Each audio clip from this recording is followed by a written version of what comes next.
Seattle, buckle up. We're just getting started. Let's go, baby. It's only one team that gets to walk away from holding the trophy, and we want to be that team. I mean, the goal for 2023 is to win it all.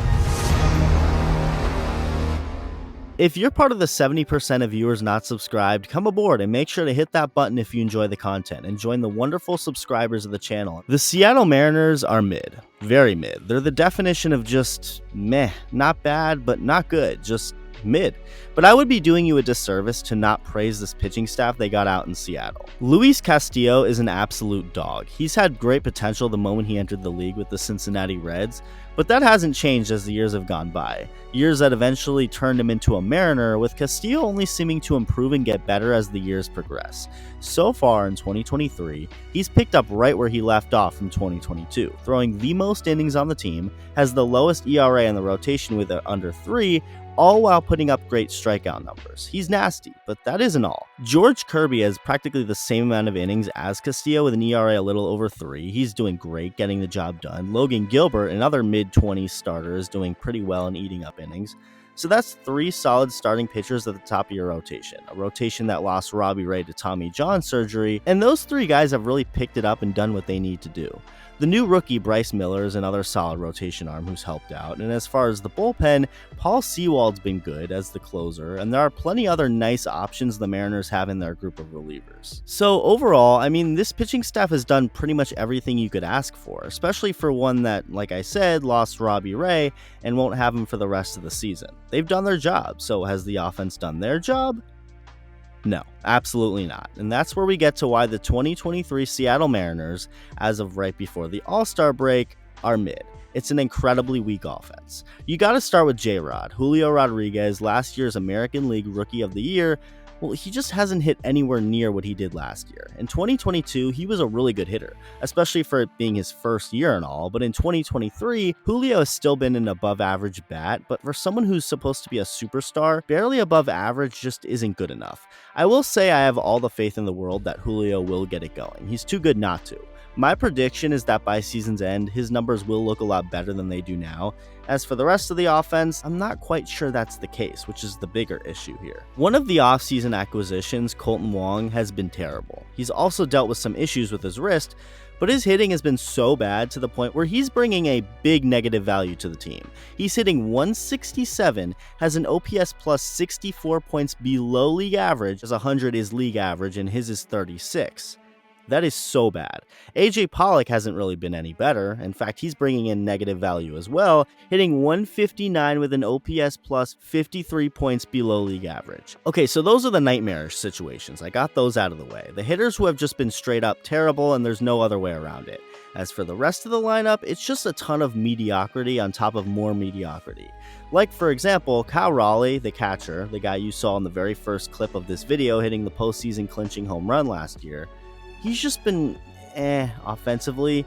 Very average numbers, nothing abysmal, but not very good at all. Jarred Kelenic was finally having the breakout we've all been hoping and expecting he'd have since his call-up back in 2021. Now, he was not a good hitter at all these last couple of years. He was terrible, just clearly overmatched by big league pitching, but jumped right out of the gate hot in 2023, ready to prove the world he belongs in the big leagues. In the first month of the season, Kelenic hit over 300 with an OPS near 1,000.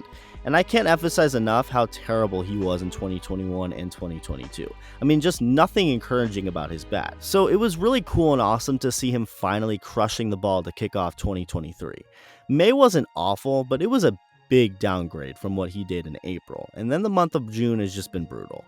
In 20 games so far this month, Jarred Kelenic is hitting 174 with an OPS below 600, striking out 30 times in 69 at-bats. A poor May and an awful June has brought Kelenic's overall numbers on the year down, so it may seem like he's doing much better this year, and he was, to start, obviously, but with context, it's scary to see him back to hitting what he was prior to this year recently. JP Crawford is what he is at this point in his career, I mean, you can't expect too much from him offensively. He's a career below average major league hitter, but is actually having the best season of his career so far, ironically. The numbers are still relatively mediocre though, so it's not too much of a change.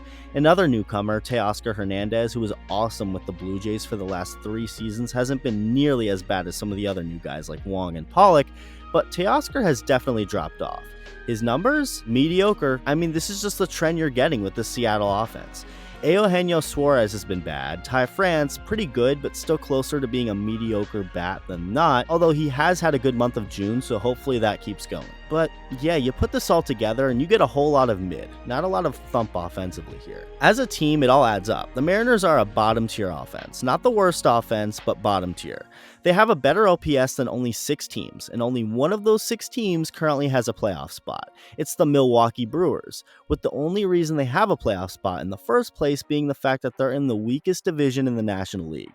The other 5 teams Seattle is ahead of in this category are bad, like the Royals, A's, Tigers, teams like that. Okay, batting average, bottom 5 in baseball in that stat. Now, batting average isn't the end-all be-all, I understand that, but it's also not a coincidence that every team in the bottom tier of batting average is not in the playoffs except for just a couple, the Yankees and Brewers. As for home runs, the Mariners are 15th, so not bad, but exactly what the theme of this video is, mid.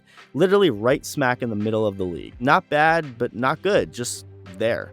RBIs, the Mariners are also 15th in that category. Runs scored, 17th, so again, right around the middle. The amount of hits they have, 26th, so they're a bottom 5 offense in hits. The Mariners hitters have over 750 strikeouts as a team, which is the second worst in baseball, so they are striking out an extreme amount.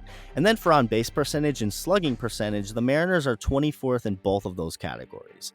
So for all of these offensive team stats, the Mariners are either in the bottom tier or right around the middle. In other words, as if this point hasn't been hammered in enough already, the Mariners do not have a good offense, but am I giving up on them? No, I'm not. Why? Well, because last year, on the exact same day of me uploading this video, June 27th, the Mariners actually had a worse record than they currently do. They were 6 games under 500, so what did general manager Jerry DiPoto and the front office do? Trade for a bat, Carlos Santana. The Mariners proceeded to go on a 21-1 run, clinch the postseason for the first time in over 20 years, beat Toronto, and make it interesting there for a second against the eventual World Series champion Houston Astros. Do I think this offense will turn into a juggernaut? No, I don't, and that's okay. They can still win without going crazy in that sense. The pitching is really good. If the Mariners go out and get another bat out in the market to join this lineup, while bats they already have like Julio Rodriguez and Teoscar Hernandez get it going, which they should, this offense could go past the point of being mid. But right now, that's exactly what they are, unfortunately. Mid. Very mid. The most mid. It's not a very threatening lineup, and if the Mariners want to make the playoffs again, especially in a division with some other good lineups, they gotta start hitting. Let me know what you think. Thank you for watching, and I'll see you in the next video.